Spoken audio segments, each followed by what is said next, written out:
महमूद अचकजई बमुकाबला आसिफ अली जरदारी कौन बनेगा सदर पाकिस्तान, फैसला 2 रोज बाद होगा।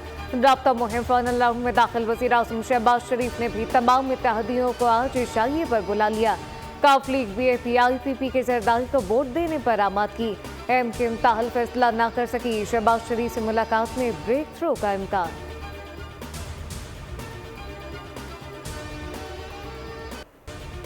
सदारती इलेक्शन में नंबर्स पूरे हैं। आसिफ अली जरदारी 9 मार्च को दोबारा सदर बनने जा रहे हैं। फैसल करीम कुंडी का दावा, कहा KP और पंजाब की गवर्नर पीपल्स पार्टी, सिंध और बलूचिस्तान की गवर्नर्स नून लीग नामजद करेगी।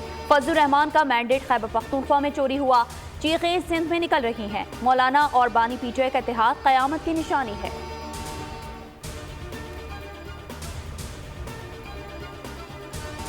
पेशावर हाई कोर्ट की मखसूस नशिस्तों से मुतालिक हुक्म इम्तना में 13 मार्च तक तौसील। 5 रुकनी बेंच के रूबरू सुन्नी ताहत काउंसिल की दरख्वास्त पर समाअत। इलेक्शन कमीशन के बुकला ने केस की तैयारी के लिए वक्त मांग लिया। अदालत का मखसूस नशिस्तों पर किसी रुकन को आइंदा बुध तक हलफ न उठाने का हुक्म।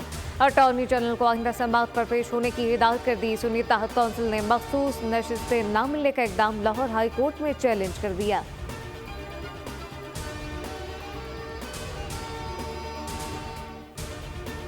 जुल्फिकार अली भुट्टो को जमहूरी हीरो और सरकारी तौर पर शहीद का रुतबा दिया जाए। जानों का नजराना देने वाले सियासी कारकुनान के लिए जुल्फिकार अली भुट्टो एजाज का ऐलान किया जाए।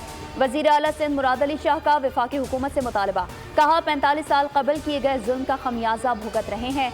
जुल्म को खत्म करने के लिए आइन में तरमीम करना होगी।